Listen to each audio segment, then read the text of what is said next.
In the beginning, there was nothing. Then there was everything. The book of Genesis, the first book of the Bible. A story of creation, a story of humanity. It is the foundation upon which the entire biblical narrative rests. Genesis, meaning beginning or origin, takes us back to the dawn of time. It introduces us to a world untouched, a universe unformed. With a sweep of its verses, we are transported to a realm of divine power and profound mystery. The book of Genesis is not just a religious text. It is a universal story.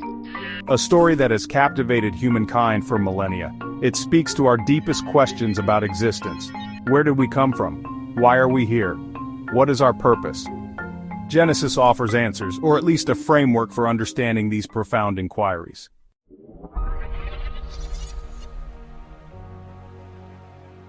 The power of Genesis lies in its storytelling. It transcends time and culture, speaking to the core of the human experience. Themes of love, loss, hope, and redemption resonate across generations. Genesis unfolds like an epic saga filled with tension and intrigue. It is a story etched in time, a testament to faith and the divine.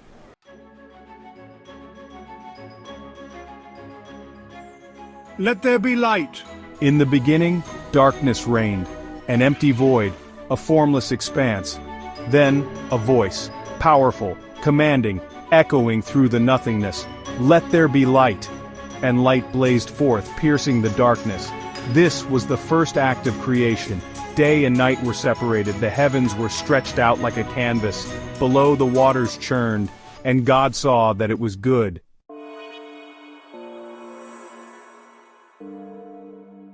Let there be lights in the expanse of the heavens.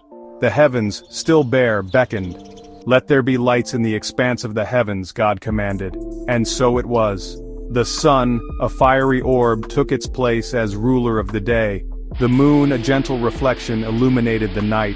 Stars, countless and brilliant, twinkled into existence, populating the cosmic tapestry. And God saw that it was good. The waters, teeming with life, responded to the divine call. Creatures of the deep, from the smallest fish to the largest whales, swam through the oceans. Birds took flight, their wings catching the wind as they soared through the newly formed sky. The earth, no longer silent, echoed with the sounds of creation, and God saw that it was good. Then, the pinnacle of creation. Let us make man in our image, after our likeness, God declared. And from the dust of the ground God formed man. He breathed into his nostrils the breath of life, and man became a living soul. This was Adam, the first human, created in the image of God, imbued with a spark of the divine, and God saw that it was good. In the east, a garden flourished. Eden, a paradise of beauty and abundance. Here, God placed Adam, charging him to tend and keep it. A river flowed through the garden, watering the land. Trees laden with delicious fruit grew in profusion. In the midst stood two trees, the tree of life and the tree of knowledge.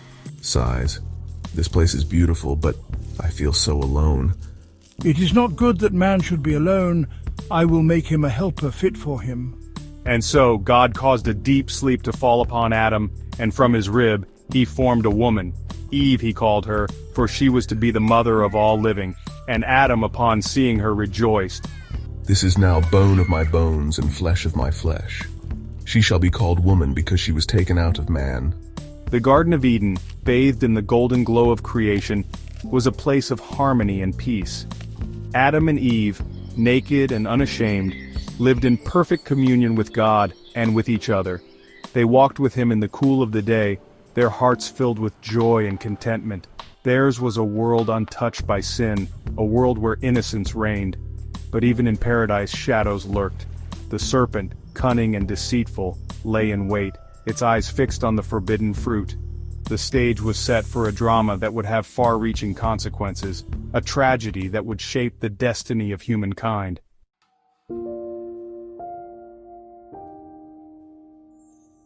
The breath of God, a whisper of life, filled Adam. Formed from the dust of the earth, he became a living soul, created in the image of God, a reflection of the divine. Adam and Eve, stewards of creation, nurturing its beauty. Their dominion was one of loving care, reflecting the Creator.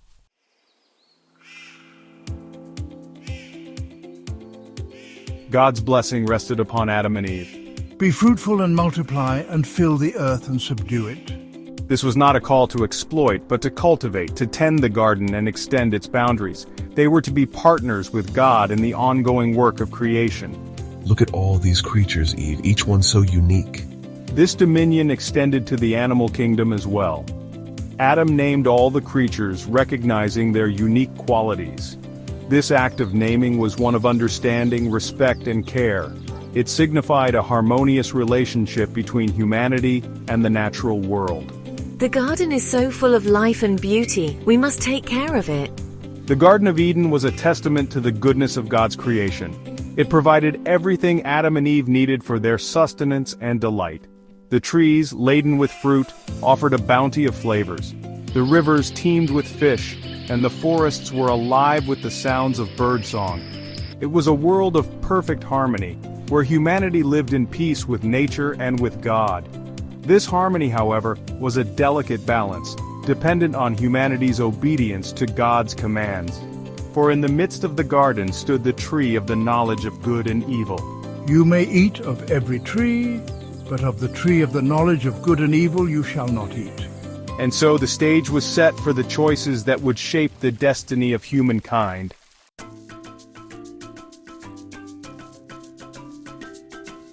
The Garden of Eden, a paradise of beauty and wonder, was more than just a physical location. It was a sacred space, a sanctuary where God's presence dwelt in a special way. Adam and Eve walked with God, their hearts open to His voice. The tree of life represented true life, rooted in God's presence. It symbolized eternal life offered to humanity. To eat from this tree was to partake in divine nature. The tree of knowledge represented dangerous knowledge. It promised wisdom at a terrible cost. To eat from it was to choose autonomy over dependence. This choice tested their loyalty and love for God. It determined humanity's fate for generations. A serpent slithered, its voice filled with temptation.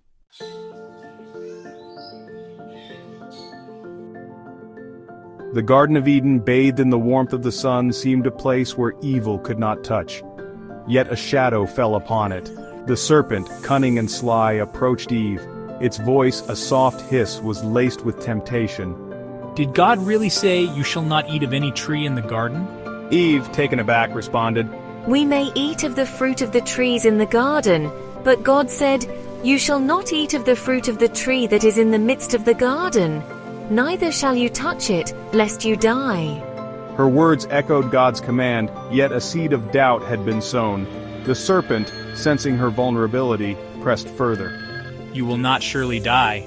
For God knows that when you eat of it, your eyes will be opened, and you will be like God, knowing good and evil. The serpent's words were a venomous cocktail of half-truths and outright lies, designed to ignite a desire for something forbidden. Eve, her gaze drawn to the glistening fruit of the tree, felt a surge of temptation. The serpent's words echoed in her mind. Could it be true?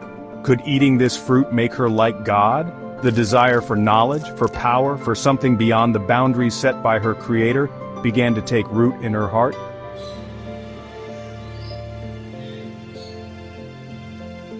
The Garden of Eden, bathed in the warmth of the sun, seemed a place where evil could not touch. Yet a shadow fell upon it. The serpent, cunning and sly, approached Eve. Its voice, a soft hiss, was laced with temptation. Did God really say, "You shall not eat of any tree in the garden"? Eve, taken aback, responded, We may eat of the fruit of the trees in the garden, but God said, You shall not eat of the fruit of the tree that is in the midst of the garden. Neither shall you touch it, lest you die. Her words echoed God's command, yet a seed of doubt had been sown. The serpent, sensing her vulnerability, pressed further. You will not surely die. For God knows that when you eat of it, your eyes will be opened, and you will be like God, knowing good and evil. The serpent's words were a venomous cocktail of half-truths and outright lies, designed to ignite a desire for something forbidden. Eve, her gaze drawn to the glistening fruit of the tree, felt a surge of temptation. The serpent's words echoed in her mind. Could it be true? Could eating this fruit make her like God? The desire for knowledge, for power, for something beyond the boundaries set by her Creator began to take root in her heart. The fruit, once so alluring, now seemed to beckon Eve. It hung from the branch, a forbidden treasure. She reached out, her hand trembling slightly, and plucked the fruit from the tree. The moment hung heavy in the air, a violation of a sacred trust. The serpent, coiled around the tree, watched with cold, calculating eyes. She took a bite, the juice staining her lips. For a moment the world seemed to shift. Adam took the fruit, and with a heavy heart he too bit into the forbidden fruit.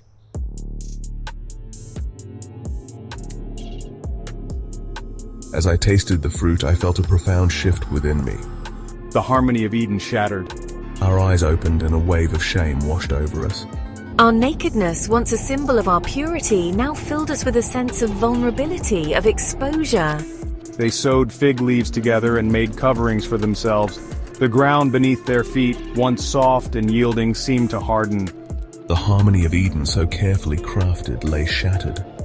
And then they heard the sound of the Lord God walking in the garden in the cool of the day.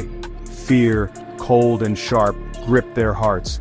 They hid among the trees, their shame and guilt heavy upon them.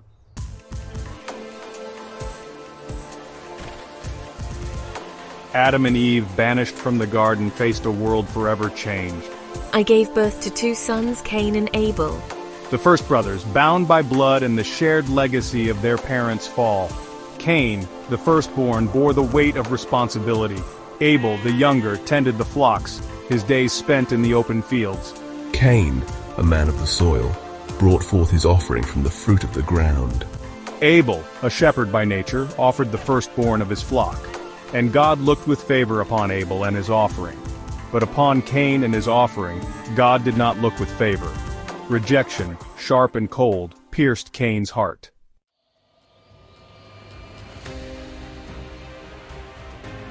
Jealousy, like a serpent's whisper, slithered into Cain's heart.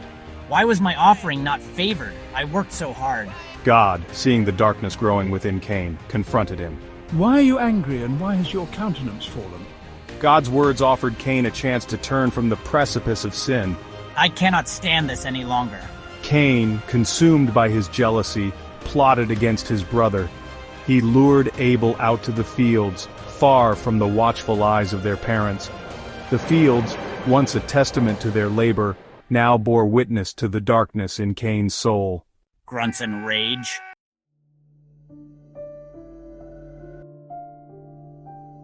The air, thick with unspoken tension, crackled with anticipation. Grunts and rage. Cain, his face contorted in a mask of rage, turned on his brother. Abel, his innocence no match for his brother's fury, fell to the ground. Where is Abel, your brother? I do not know. Am I my brother's keeper? Cain, his voice a mixture of defiance and fear, retorted, What have you done? The voice of your brother's blood cries out to me from the ground. Cain, marked by his sin, became a fugitive and a wanderer on the earth. Banished from the presence of God, he carried with him the heavy mantle of guilt.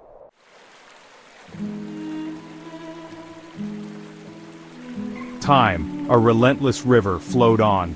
Generations passed, each bearing the mark of Cain's sin. Yet even in the shadow of that first murder, life found a way. Adam, bearing the weight of his own transgression and the grief of his son's death, lived to see countless descendants.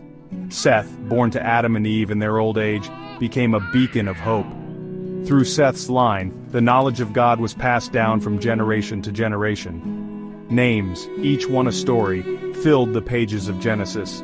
Enosh, Kenan, Mahalalel, Jared, Enoch, Methuselah, Lamech, each descendant, a link in the chain that connected Adam to Noah. And as humanity multiplied, spreading across the face of the earth, so too did sin.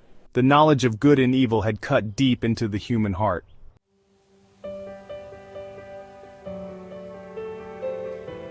Yet even as darkness spread, whispers of Eden lingered, stories of God's creation, of his love for humanity, of his promise of redemption passed from parent to child.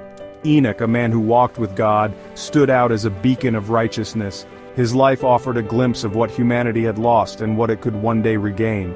Taken up to heaven before he tasted death, Enoch became a symbol of hope. Methuselah, Enoch's son, lived the longest of all humans. His name seemed to foreshadow the coming judgment. Lamech, Noah's father, named his son with a mixture of hope and despair. Out of the ground which the Lord has cursed, he declared, "This one shall bring us relief." And as the world sank deeper into wickedness, God saw that the creation he had once declared good had become twisted and broken.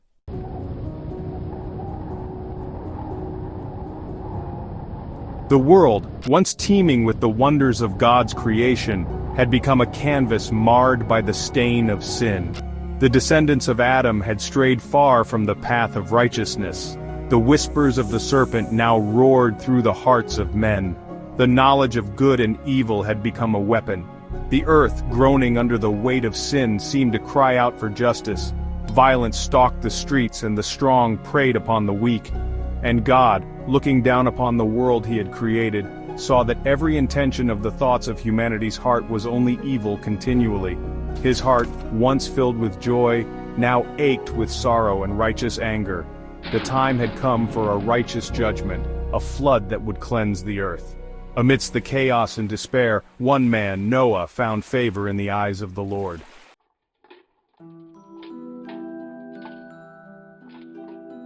Amidst the deafening symphony of human sin, God spoke to Noah. The end of all flesh has come before me, for the earth is filled with violence through them, and behold, I will destroy them with the earth. The weight of those words hung in the air, but even in judgment, God's mercy shone through. Make yourself an ark of gopher wood. These detailed instructions were a testament to God's meticulous care. And so, Noah, obedient to the divine command, set about his task. The ark, a massive vessel of salvation, began to take shape. And as the final planks were fitted, a hush fell upon the earth.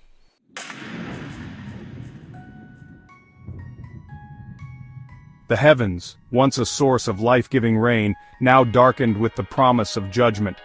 The skies unleashed a torrent of water upon the earth. Rain fell in sheets, a relentless deluge that mirrored the tears of a heartbroken God. The waters rose inch by inch, then foot by foot, swallowing up the land. The people, their laughter and mockery silenced by fear, watched in horror as their world disappeared beneath the waves. The earth, once teeming with life, became a watery grave. And amidst the chaos and despair, the ark rode the waves. Noah, his family, and the animals sought refuge in its sheltering embrace. For 40 days and 40 nights the rain fell. The world, as humanity had known it, ceased to exist.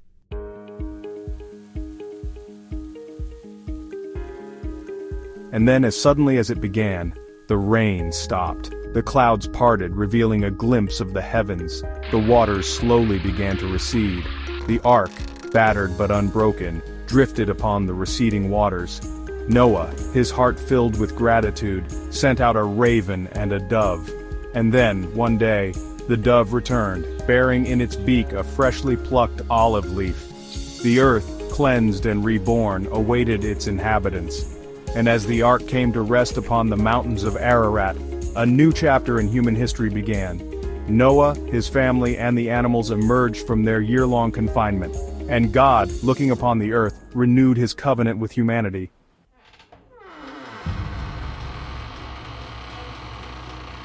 The ark rests, silence descends. A new dawn breaks over a transformed world. The floodwaters recede, revealing a landscape scrubbed clean, a world reborn. But the echoes of what came before linger. The story of Genesis, of creation, of sin, of judgment, of renewal, this is our story. The rainbow, a symbol of God's promise, reminds us that even in the face of our own failings, grace and mercy prevail. They offer a timeless reflection on the human condition.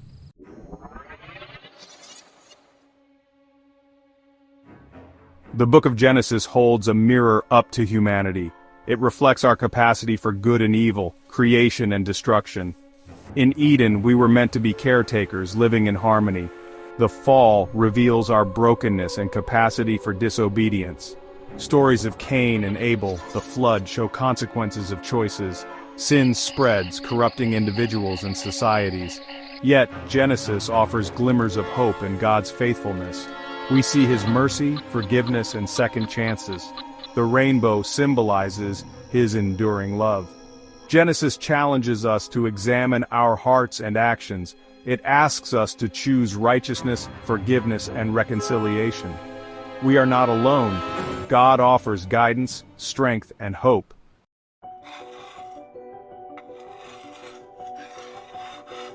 Genesis, though filled with tales of sin and judgment, is ultimately a story of hope. It reminds us that even in the face of overwhelming darkness, God's light shines through. The creation narrative reveals God's desire for relationship, His joy in creating a world teeming with life and beauty.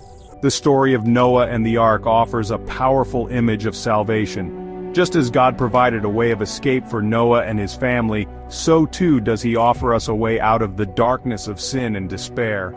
The ark, a symbol of faith and obedience, reminds us that even when the world around us seems to be falling apart, we can find safety and security in God's presence.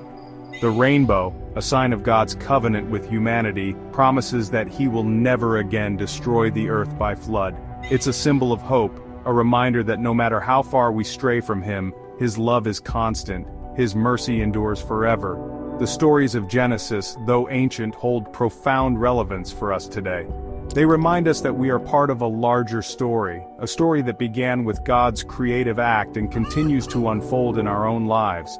They challenge us to live as people of hope, to be instruments of God's grace and mercy in a world desperately in need of both. The book of Genesis, the book of beginnings, invites us to participate in the ongoing story of creation, redemption, and renewal. It reminds us that even in the face of adversity, despair, and even our own failings, hope endures, love triumphs, and God's promises remain sure.